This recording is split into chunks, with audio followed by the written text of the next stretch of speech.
ನಮಸ್ಕಾರ. ರಿವ್ಯೂ ಚಾನಲ್ಗೆ ಸ್ವಾಗತ. ನಾನು ಸೌಖ್ಯ ಗಾಂವ್ಕರ್. ಅಮಿತ್ ಶಾ ರಾಹುಲ್ ಗಾಂಧಿ ಮತ್ತು ಕಾಂಗ್ರೆಸ್ಗೆ ಮರ್ಮಾಘಾತವನ್ನೇ ಕೊಟ್ಟಿದ್ದಾರೆ. ಈಗೇನು ಮಾಡುತ್ತೆ ಕೈಪಾಳ್ಯ?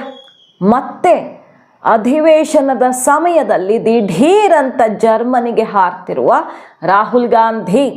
ವೆರಿ ಇಂಟ್ರೆಸ್ಟಿಂಗ್ ಬೆಳವಣಿಗೆ ಬಗ್ಗೆ ಡೀಟೇಲ್ಸ್ ಇರ್ತಾ ಹೋಗ್ತೀವಿ. ಮಿಸ್ ಮಾಡಿದ್ರೆ ನಮ್ಮ ಚಾನಲ್ನ ಸಬ್ಸ್ಕ್ರೈಬ್ ಮಾಡಿ, ನಿಮ್ಮ ಅಭಿಪ್ರಾಯ ಕಮೆಂಟ್ ಮಾಡಿ ತಿಳಿಸಿ. ಎಸ್ ವೀಕ್ಷಕರೇ, ಗಮನಿಸಿರ್ತೀರಿ ನೀವು, ನಿನ್ನೆ ಅಮಿತ್ ಶಾ ಅವರು ಯಾವ ರೀತಿ ಪ್ರಹಾರ ಮಾಡಿದ್ರು ರಾಹುಲ್ ವಿರುದ್ಧ. ಬಹುಶಃ ನಿಮಗೆ ಇನ್ನೊಬ್ಬರನ್ನ ಡಿಕ್ಟೇಟ್ ಮಾಡೋದು ಜೆನೆಟಿಕಲಿ ಬಂದು ಬಿಟ್ಟಿರಬೇಕು. ಇಲ್ಲಿ ನನ್ನ ಮಾತನ್ನ ನಿರ್ಧರಿಸೋದು ಸ್ಪೀಕರ್ ಅನ್ನೋದು ನೆನಪಿರ್ಲಿ ಅಂತ ಗುಡುಕ್ತಾನೆ ಶುರು ಮಾಡಿದಂಥ ಅಮಿತ್ ಶಾ ಕಾಂಗ್ರೆಸ್ನ ವಿರುದ್ಧ ಬಹುದೊಡ್ಡ ಚಾರ್ಜ್ ಶೀಟ್ ಅನ್ನೇ ರಿಲೀಸ್ ಮಾಡಿ ಈಗ ಕೈಗೆ ಮರ್ಮಾಘಾತವನ್ನು ಕೊಟ್ಟಿದ್ದಾರೆ. ಇಡೀ ದೇಶ ಇದನ್ನ ನೋಡ್ತಿದೆ. ಹಾಗಾದ್ರೆ ಇದಕ್ಕೆ ಕಾಂಗ್ರೆಸ್ನ ಆನ್ಸರ್ ಏನು? ಇದನ್ನ ಸಮರ್ಥಿಸಿಕೊಳ್ಳುವಂತಹ ಸಾಮರ್ಥ್ಯ ಕೈಗಿದೆಯಾ? ಬಿಜೆಪಿ ವಿರುದ್ಧ, ಕೇಂದ್ರ ಸರ್ಕಾರದ ವಿರುದ್ಧ ಎಲೆಕ್ಷನ್ ಕಮಿಷನ್ ದೂರಿದ್ದಾಯ್ತು, SIR, ವೋಟ್ ಚೋರಿ, ಬೇರೆ ಬೇರೆ ವಿಚಾರಗಳಲ್ಲಿ ದೂರುಗಳನ್ನೇ ಇಟ್ಕೊಂಡು ಬಂದಿರುವಂತಹ ಕಾಂಗ್ರೆಸ್ ಈಗ ಈ ಪ್ರಶ್ನೆಗೆ ದೇಶದ ಜನರ ಮುಂದೆ ಉತ್ತರಿಸಲಿದೆಯಾ? ನೋಡಿ, ಸಿಂಪಲ್. ವೋಟ್ ಚೋರಿ ಅಂತ ನಿನ್ನೆ ಜೋರು ಗಲಾಟೆ ಆಯ್ತಲ್ವಾ? SIR ಪ್ರಕ್ರಿಯೆಯನ್ನ ಪ್ರಶ್ನೆ ಮಾಡೋ ರೀತಿಯಲ್ಲಿ ರಾಹುಲ್ ಗಾಂಧಿ ಅವರು ಮುಗಿ ಬೀಳ್ತಾರೆ. ಆದರೆ ಅಮಿತ್ ಶಾ ಅವರು ಸಿಂಪಲ್ ಆಗಿ ಮೂರು ಬಾಣ ಬಿಟ್ಟಿದ್ದು ನೋಡಿ, ಅದು ಸಿಡಿಲಾಘಾತ ಕೊಡ್ತಿದೆ. ಮತ್ತೀಗ ಕಾನೂನು ಸಂಕಷ್ಟವನ್ನೂ ತಂದಿಡ್ತಿದೆ ಕಾಂಗ್ರೆಸ್ಗೆ. ಅಷ್ಟೇ ಅಲ್ಲ, ಬರೀ ಮಾತಿನ ಚಕಮಕಿ, ಮಾತು ಕೆಸರ ಚಾಟ ಅಷ್ಟೇ ಅಲ್ಲ. ನೋಡ್ತಾ ಹೋಗೋಣ. ಮತ ಚೋರಿ ಅಂತ ಹೇಳ್ತಾರಲ್ಲ ಇವರು, 3 ಇನ್ಸಿಡೆಂಟ್ಸ್. ಯಾರು ಮತ ಚೋರಿ ಮಾಡಿದ್ದಾರೆ ಅನ್ನೋದಕ್ಕೆ ಸಾಕ್ಷಿಯೇ ಇಲ್ಲಿದೆ ಅಂತ ಹೇಳ್ತಾ ಹೋಗ್ತಾರೆ ನೋಡಿ ಅಮಿತ್ ಶಾ. ಸ್ವಾತಂತ್ರ್ಯದ ನಂತರ ಪ್ರಧಾನಿ ಯಾರಾಗಬೇಕು ಅಂತ ಸೂಚಿಸೋದಕ್ಕೆ ಎಲ್ಲ ರಾಜ್ಯಗಳ ಕಾಂಗ್ರೆಸ್ ಅಧ್ಯಕ್ಷರಿಂದ ಮತದಾನ ಮಾಡಲಾಯಿತು. ಸರ್ದಾರ್ ಪಟೇಲ್ರಿಗೆ 28 ಮತ ಬರುತ್ತೆ. ನೆಹರು ಅವರಿಗೆ ದೊರೆತಿದ್ದು ಬರೀ 2 ಮತ. ಆದ್ರೂ ನೆಹರು ಹೇಗೆ ಪ್ರಧಾನಿ ಆದ್ರು? ಇದು ಅಸಲಿ ಮತ ಚೋರಿ.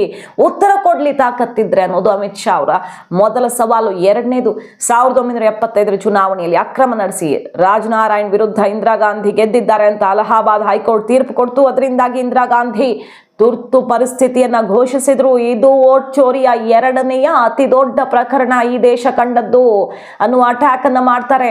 3ನೇಯದು, ಅದು ಈಗ ಎಕ್ಸಿಸ್ಟಿಂಗ್, ಈಗ ಕಾಂಗ್ರೆಸ್ಗೆ ಸೋನಿಯಾ ಗಾಂಧಿ ಮತ್ತು ರಾಹುಲ್ ಗಾಂಧಿ ಅವರಿಗೆ ಕುತ್ತಿಗೆಗೆ ಬರ್ತಿರುವ ಕೇಸ್ ಇದು. ಇದೆರಡು ಇತಿಹಾಸ ಅಂತ ನಾವು ನೋಡಬಹುದಾಗಿರೋದು. 3ನೇದು, ಸೋನಿಯಾ ಗಾಂಧಿ ಈ ದೇಶದ ಪ್ರಜೆ ಆಗುವ ಮುನ್ನ, ಮೊನ್ನೆ ಅಷ್ಟೇ ರಿಪೋರ್ಟ್ ಇಟ್ಟಿದ್ವಿ ನಿಮ್ಮ ಮುಂದೆ, ಈ ದೇಶದ ಪ್ರಜೆಯಾಗುವ ಮುನ್ನವೇ, ಮದುವೆ ಆಗ ಬಂದ ಮೇಲೆ ಸೋನಿಯಾ ಗಾಂಧಿ ಮತದಾರರ ಪಟ್ಟಿಯಲ್ಲಿ ಅವರ ಹೆಸರನ್ನು ಸೇರ್ಪಡೆ ಮಾಡಿಬಿಟ್ಟಿರ್ತಾರೆ. 3 ವರ್ಷ ಮುಂಚೆ ಅವರು ಈ ದೇಶದ ಪೌರತ್ವವನ್ನು ಪಡ್ಕೊಳ್ಳುವ 3 ವರ್ಷ ಮುಂಚೆ ಮತದಾರರ ಪಟ್ಟಿಯಲ್ಲಿ ವಿದೇಶಿ ಪ್ರಜೆಯ ಹೆಸರು ಹೇಗಿರುತ್ತೆ? ಈ ಪ್ರಕರಣ ನ್ಯಾಯಾಲಯದಲ್ಲಿ ಇನ್ನೂ ನಡೀತಾ ಇದೆ. ಈಗ ಹೊಸದಾಗಿ ಅದನ್ನ ರೋಸ್ ಅವೆನ್ಯೂ ಕೋರ್ಟಲ್ಲಿ ಅರ್ಜಿ ಹಾಕಿ ನೋಟಿಸ್ ಕೂಡ ಜಾರಿ ಮಾಡಿದ್ದಾರೆ. ಸೋನಿಯಾ ಗಾಂಧಿ ಅವ್ರ ವಿರುದ್ಧ ಕ್ರಿಮಿನಲ್ ಮೊಕದ್ದಮೆ ಆಗಬೇಕು. ಇದು ಅತ್ಯಂತ ಗಂಭೀರವಾದ ಕೇಸು, ಅತ್ಯಂತ ಸ್ಟ್ರಿಕ್ಟ್ ಆಕ್ಷನ್ ಆಗಿರೋ ಕೇಸು. ಇದುವರೆಗೂ ಏನೂ ಆಗೇ ಇಲ್ಲ.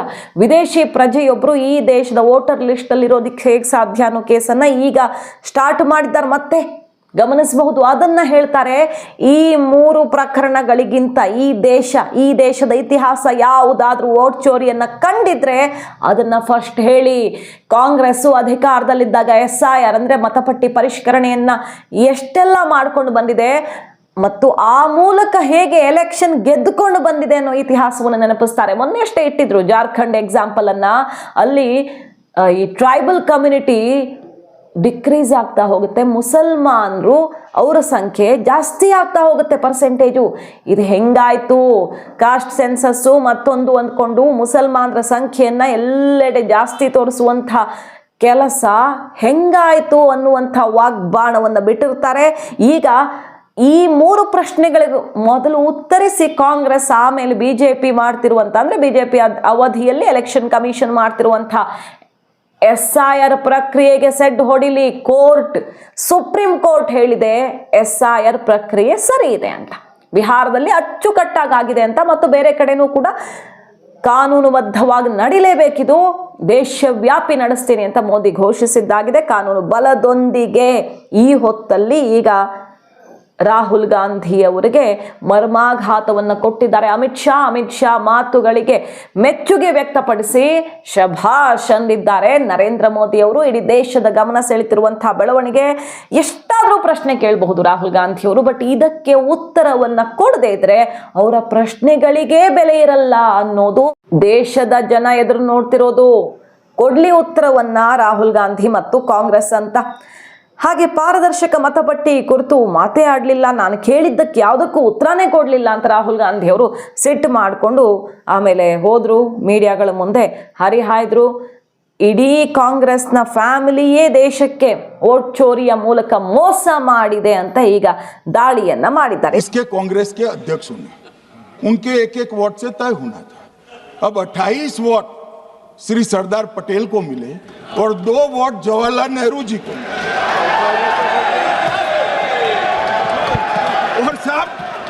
और साहब प्रधानमंत्री जवाहरलाल जी बने.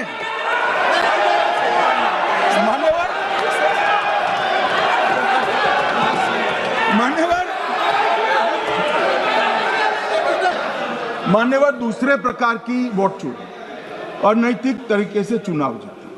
ऐसी वोट चोरी भी भूतकाल में एक बार हुई थी. श्रीमती इंदिरा गांधी रायबरेली से चुनी गई. इलाहाबाद हाईकोर्ट में श्री राजनारायण पहुंचे कि चुनाव नियमों के अनुसार नहीं हुआ. इलाहाबाद हाईकोर्ट ने ये तय कर दिया कि श्रीमती गांधी ने उचित तरीके से चुनाव नहीं जीता है, हम इसको रद्द कर देते हैं. मान्यवर ये भी वोट चोरी थी, बहुत बड़ी वोट चोरी थी. और उसके बाद में क्या हुआ? उसके बाद में वो वोट चोरी को ढकने के लिए संसद में कानून लाया कि प्रधानमंत्री के खिलाफ कोई केस ही नहीं हो सकता. मैं विपक्ष के नेता को कहना चाहता हूं, इम्यूनिटी की बात आप चुनाव आयोग की पूछ रहे हैं, इसका तो मैं जवाब दूंगा,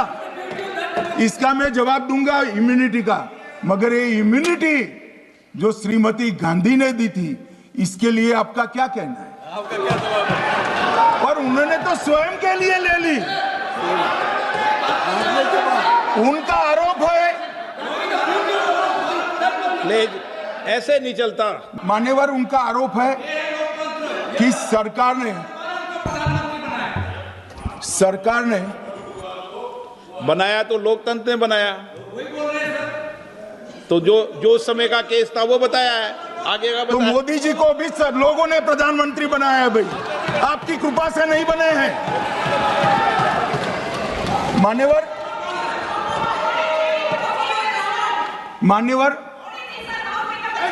प्लीज ऐसे मानक तरीका ठीक नहीं है आपका, 2 मिनट में उठना. मान्यवर विपक्ष के नेता ने कहा कि आपने चुनाव आयुक्तों को इम्यूनिटी दी. इनका आरोप सत्य नहीं है, मैं इसकी बात बाद में करता हूं. परंतु हमने तो चलो मानो चुनाव आयुक्त को इम्यूनिटी दी, श्रीमती गांधी ने तो अपने आप को इम्यूनिटी दी. और फिर जब ये संवैधानिक सुधार के वायरस चैलेंज हुए तो वो केस जीतने के लिए 2, 3 और 4 नंबर के सर्वोच्च न्यायालय के जज को बाईपास कर चौथे नंबर के जज को चीफ जस्टिस बनाया और वहां केस भी जीत लिया. और मान्यवर ये तो इतिहास है, कौन झुठला सकता है? इनको कोई पढ़ाता नहीं है इतिहास. ये तो इतिहास है, सर्वोच्च अदालत और संसद के रिकॉर्ड में रखा हुआ इतिहास है. इसके खिलाफ लल्लन सिंह जैसे कितने लोग पूरा जीवन लड़े बिहार में, इमरजेंसी के खिलाफ जेल में गए, लाखों लोग गए. और तीसरी वोट चोरी कहना चाहता हूं. तीसरी वोट चोरी का प्रकार मैंने बताया था कि योग्यता नहीं है और मतदाता बन जाना. अभी एक वाद पहुंचा है, वाद मतलब डिस्प्यूट पहुंचा है दिल्ली की सिविल अदालत में. उसमें डिस्प्यूट ये है कि सोनिया गांधी जी इस देश की नागरिक बनने से पहले मतदाता बने. ಇನ್ನು ಅಮಿತ್ ಶಾ ಅವ್ರು ಕೇಳಿದ ಪ್ರಶ್ನೆ ನೋಡಿ, ಮಾಜಿ ಪ್ರಧಾನಿ ರಾಜೀವ್ ಗಾಂಧಿ ಅವರೇ ದೇಶದಲ್ಲಿ EVM ಪರಿಚಯ ಮಾಡಿದವರು. ವಿಪರ್ಯಾಸ ಅಂದರೆ ಇವತ್ತು ಅವರ ಪುತ್ರ ರಾಹುಲ್ ಗಾಂಧಿ ಮತ್ತು ಕಾಂಗ್ರೆಸ್ ಅದನ್ನ ವಿರೋಧಿಸ್ತಿದೆ. 2004ರಲ್ಲಿ ಮನಮೋಹನ್ ಸಿಂಗ್ ಅವರು ಪ್ರಧಾನಿಯಾದಾಗ ನಡೆದ ಲೋಕಸಭಾ ಚುನಾವಣೆ EVM ಮೂಲಕ ನಡೆಯುತ್ತೆ. EVM ಮೂಲಕ ಕಾಂಗ್ರೆಸ್ ಗೆದ್ದಿತ್ತು. ಆಗ ಯಾವುದೇ ಪ್ರಶ್ನೆ ಇರಲಿಲ್ಲ. ಆಗ್ಯಾಕೆ ಮೋದಿ ಅಧಿಕಾರಕ್ಕೆ ಬಂದ ಮೇಲೂ ಕಾಂಗ್ರೆಸ್ ಬೇಕಾದಷ್ಟು ಎಲೆಕ್ಷನ್ಗಳನ್ನು ಅದೇ EVM ಮೂಲಕ ಗೆದ್ದಿದೆ. ಇವ್ರು ಗೆದ್ದಾಗ ಹೊಸ ಬಟ್ಟೆ ಹಾಕ್ಕೊಂಡು ಬಿಳಿ ಬಟ್ಟೆಗಳನ್ನು ಹಾಕ್ಕೊಂಡು ಪ್ರಮಾಣ ವಚನಕ್ಕೆ ಬಂದು ನಿಂತು ಬಿಡ್ತಾರೆ. ಸೋತಾಗ ಮಾತ್ರ EVM ಮೇಲೆ ಇಂತಹ ಡೌಟ್ ಬರುತ್ತೆ ಇವ್ರಿಗೆ. ಎಂತಹ ದ್ವಂದ್ವ ಇದು ಅಂತ ಮುಗಿ ಬೀಳ್ತಾರೆ. ಹಾಗೆ ನನಗೆ ನೀವು ಹೇಳೋದಕ್ಕೆ ಬರಬೇಡಿ. ಚುನಾವಣಾ ಆಯೋಗ ದೇಶದಲ್ಲಿ ಮತದಾರರ ಪಟ್ಟಿಯ ವಿಶೇಷ ಸಮಗ್ರ ಪರಿಷ್ಕರಣೆ SIR ಕೈಗೊಂಡಿರೋ ಸಂಗತಿಗಳ ಬಗ್ಗೆ ಮಾತಾಡ್ತಿದ್ದಾಗ ಮಧ್ಯೆ ಬಾಯಿ ಹಾಕದಂತಹ ರಾಹುಲ್ ಗಾಂಧಿ ಅವರನ್ನ ಸರಿಯಾಗಿ ತರಾಟೆಗೆ ತಗೊಳ್ತಾರೆ. ಡಿಕ್ಟೇಟ್ ಮಾಡುವಂತಹ ನಿಮ್ಮ ಗುಣ ನನ್ನ ಹತ್ರ ನಡೆಯಲ್ಲ ಅಂತ. ಸೊ ತೀವ್ರ ಚಕಮಕಿ ಅನ್ನೋ ರೀತಿಯಲ್ಲಿಯೇ ನಡೆದಿದೆ. ವಾಗ್ಬಾಣಗಳನ್ನು ಬಿಟ್ಟಿದ್ದಾರೆ ಅಮಿತ್ ಶಾ. ಸೊ ಇದಕ್ಕೆ ಈಗ ಕಾಂಗ್ರೆಸ್ ಉತ್ತರಿಸುತ್ತಾ? ಇದರ ನಡುವೆ ನೋಡಿ, ಜರ್ಮನಿಗೆ ಹಾರಲಿದ್ದಾರೆ. ಸೆಷನ್ ಇರೋ ಹೊತ್ತಲ್ಲಿ ನನಗೆ ಅವರನ್ನು ಭೇಟಿಯಾಗೋಕೆ ಟೈಮ್ ಕೊಡಲಿಲ್ಲ, ನನಗೆ ಸರ್ಕಾರ ಸರಿಯಾದ ಅವಕಾಶ ಕೊಡ್ತಿಲ್ಲ ಅಂತ ಹೇಳೋ ರಾಹುಲ್ ಗಾಂಧಿ ಅವರು ಸರಿಯಾಗಿ ಪ್ರಶ್ನೆ ಕೇಳೋಕಿರುವಂತಹ ಜಾಗ ಇದು ಪಾರ್ಲಿಮೆಂಟ್ ಸೆಷನ್. ಇಡೀ ದೇಶದ ಜನರ ಪ್ರತಿನಿಧಿಗಳು ಆ ದೇವಸ್ಥಾನದಲ್ಲಿ ಬಂದು ನಿಂತು ಆಡಳಿತ ಪಕ್ಷವನ್ನು ತರಾಟೆಗೆ ತಗೊಳ್ತೀರಾ, ಸಮಸ್ಯೆಗಳನ್ನು ಎದುರುಗಿಡ್ತೀರಾ, ದೇಶದ ಎದುರು ಜನರ ಪರವಾಗಿ ಮಾತಾಡ್ತೀರಾ. ಎಲ್ಲದಕ್ಕೂ ನಿಮಗೆ ಕೊಟ್ಟಿರೋ ಅವಕಾಶ ಕೋಟಿಗಟ್ಟಲೆ ಖರ್ಚು ಮಾಡಿ ಸೆಷನ್ ನಡೆಯುತ್ತೆ. ಇವರೊಬ್ಬ ಸಾಮಾನ್ಯ MP ಅಲ್ಲ, ಕಡೆಗೆ ವಿರೋಧ ಪಕ್ಷ ನಾಯಕ. ಅಧಿವೇಶನ ಇರೋ ಟೈಮಲ್ಲಿ ಜರ್ಮನಿಯ ಬರ್ಲಿನ್ಗೆ ಭೇಟಿ ಕೊಡ್ತಿದ್ದಾರೆ. 15ರಿಂದ 20ನೇ ತಾರೀಕು ತನಕ ಅವರು ಇರಲ್ಲ ಅಂತ ಈಗ ಹೇಳಲಾಗ್ತಿದೆ. ಸಂಸತ್ ಅಧಿವೇಶನ ನಡೀತಿರೋವಾಗಲೇ ಯಾಕೆ ಮತ್ತೆ ವಿದೇಶಕ್ಕೆ ಹೋಗ್ತಿದ್ದಾರೆ ಅನ್ನೋದನ್ನು ಪ್ರಸ್ತಾಪಿಸಿ BJP ನಾಯಕರು ಮುಗಿಬಿದ್ದಿದ್ದಾರೆ. ಲೀಡರ್ ಆಫ್ ಪರ್ಯಟನ್, ಪ್ರವಾಸ ಮಾಡೋ ನಾಯಕ ಅವರು ಪಾರ್ಟ್ ಟೈಮ್ ರಾಜಕಾರಣಿಯನ್ನ ತಿರಸ್ಕರಿಸಿ ಅಂತ ಜೋರಾಗಿ ಟ್ರೋಲ್ ಶುರುವಾಗಿದೆ. ಅದಕ್ಕೆ ಕಾಂಗ್ರೆಸ್ನವರು ಪ್ರಿಯಾಂಕಾ ಗಾಂಧಿ ಎಲ್ಲ ಏನು ಉತ್ತರ ಕೊಡ್ತಿದ್ದಾರೆ ಅಂದ್ರೆ, ಮೋದಿ ಏನು ಕಡಿಮೆನಾ? ಮೋದಿ ವರ್ಷದಲ್ಲಿ ಅರ್ಧದಷ್ಟು ಸಮಯ ವಿದೇಶದಲ್ಲೇ ಇರ್ತಾರೆ. ರಾಹುಲ್ ಅವರ ವಿದೇಶ ಪ್ರವಾಸವನ್ನು ಪ್ರಶ್ನಿಸೋ ಹಕ್ಕು ಕೂಡ ನಿಮಗಿಲ್ಲ ಅಂತ ಹೇಳ್ತಿದ್ದಾರೆ ಅವರು. ಪ್ರತಿಪಕ್ಷಗಳ ಸದಸ್ಯರ ಸಭಾತ್ಯಾಗ ಆಗತ್ತೆ, ಚುನಾವಣೆಯಲ್ಲಿ ಗೆಲ್ಲೋದಿಕ್ಕಾಗದೆ EVM ದುರ್ಬಳಕೆ ಅಂತ ದೂರ್ತಿರಿ ಪಾಪ ಅಂತ BJP ಉತ್ತರವನ್ನ ಕೊಟ್ಟು ತಮ್ಮ ಕೆಲಸ ಏನು ಮಾಡಬೇಕು ಅದನ್ನು ಮುಂದುವರಿಸುತ್ತೆ. ಒಟ್ಟಿನಲ್ಲಿ ಈ ಕಲಾಪ ರಾಹುಲ್ ಗಾಂಧಿ ಅವರು ಎತ್ತುಕೊಂಡಿರುವ ಬ್ರಹ್ಮಾಸ್ತ್ರ SIR ವೋಟ್ ಚೋರಿಯನ್ನ ತುಂಡರಿಸಿದೆ BJP. ಫಸ್ಟು ಇದನ್ನೆಲ್ಲ ದೇಶದ ಮುಂದೆ ಇಟ್ಟು ಆಮೇಲೆ ಮಾತಾಡಿ ನಾವು ಮಾಡ್ತಿರುವಂಥ ಅತ್ಯಂತ ಪಾರದರ್ಶಕ ಪ್ರಕ್ರಿಯೆಯನ್ನ ನೀವು ಎಲ್ಲಿ ಬೇಕಾದರೂ ಚಾಲೆಂಜ್ ಮಾಡಿ ನಾವು ಗೆದ್ದು ಬರ್ತೀವಿ ಅಂತ. ಸೊ ಕಾಂಗ್ರೆಸ್ಗಂತೂ ಇದು ಬೆಸ್ಟ್ ಚಾನ್ಸ್. ತಾವು ತಪ್ಪು ಮಾಡಿಲ್ಲ, BJP ತಪ್ಪು ಮಾಡಿದೆ ಅಂತ ಸಾಬೀತು ಮಾಡೋದಕ್ಕೆ. ಎಲೆಕ್ಷನ್ ಕಮಿಷನ್ ಹಾಕಿದ ಸವಾಲಂತೂ ಸ್ವೀಕರಿಸಿಲ್ಲ ರಾಹುಲ್ ಗಾಂಧಿ ಅವರು. ನಿಮಗೆ ಡೌಟ್ಸ್ ಇದ್ರೆ ತಪ್ಪು ಅಂತ ದೂರುವ ಬದಲು ಕೋರ್ಟ್ಗೆ ಹೋಗಿ ಫೈಟ್ ಮಾಡಿ SIR ವಿಚಾರದಲ್ಲಿ. ಮತ್ತೆ ವೋಟ್ ಚೋರಿ ಏನು ನಿಮ್ಮ ಹತ್ರ ದಾಖಲೆ ಇದೆ ಅದನ್ನ ಕಾನೂನಿನ ಮೂಲಕ ಹೋರಾಟ ಮಾಡಿ ಅಂತ ಹೇಳಿದ್ರು. ಆದ್ರೆ ರಾಹುಲ್ ಗಾಂಧಿ ಅವರು ಅದನ್ನು ಮಾಡಿದ್ರ? 60 ಲಕ್ಷ ಜನ ಹೆಸರು ಅಲ್ಲಿ ಬಿಹಾರದಲ್ಲಿ ಔಟ್ ಆಗಿದ್ದಲ್ವಾ ವೋಟರ್ಸ್ ಲಿಸ್ಟ್ ನೋಡಿದಾಗ, 60 ಲಕ್ಷ ಜನರಲ್ಲಿ ಯಾಕೆ 60 ಜನನೂ ಪ್ರೊಟೆಸ್ಟ್ ಮಾಡಲಿಲ್ಲ? ಅಲ್ಲಿ ನಿಜವಾಗಿಯೂ ಸುಳ್ಳೇ ಇವರು ಕಿತ್ತು ಬಿಸಾಕಿದ್ರೆ ಯಾಕಲ್ಲಿ ಹಾಗಾದ್ರೆ 60 ಜನನೂ ಪ್ರೊಟೆಸ್ಟ್ ಮಾಡಲಿಲ್ಲ 60 ಲಕ್ಷ ಜನರಲ್ಲಿ ಅನ್ನೋ ಪ್ರಶ್ನೆಯನ್ನ ಕಾಂಗ್ರೆಸ್ ನಾಯಕನೇ ಕೇಳಿದ್ರು. ಅದನ್ನು BJP ತೋರಿಸಿ ನಕ್ಕಿತ್ತು. ಎಂಥ ಪರಿಸ್ಥಿತಿ ಬಂತು ರಾಹುಲ್ ಗಾಂಧಿ ಅವರೇ ಅಂತ. ಈಗ ರಾಹುಲ್ ಗಾಂಧಿ ಅವರ ಈ ಆಟೋಮ್ ಬಾಂಬ್ ಕೂಡ ಟುಸ್ ಆಗಿದೆ. ಮಾಹಿತಿ ಇಷ್ಟ ಆಗಿದ್ರೆ ಮಿಸ್ ಮಾಡಿದ್ರೆ ನಮ್ಮ ಚಾನಲ್ನ ಸಬ್ಸ್ಕ್ರೈಬ್ ಮಾಡಿ, ನಿಮ್ಮ ಅಭಿಪ್ರಾಯ ಕಮೆಂಟ್ ಮಾಡಿ ತಿಳಿಸಿ. Thank you.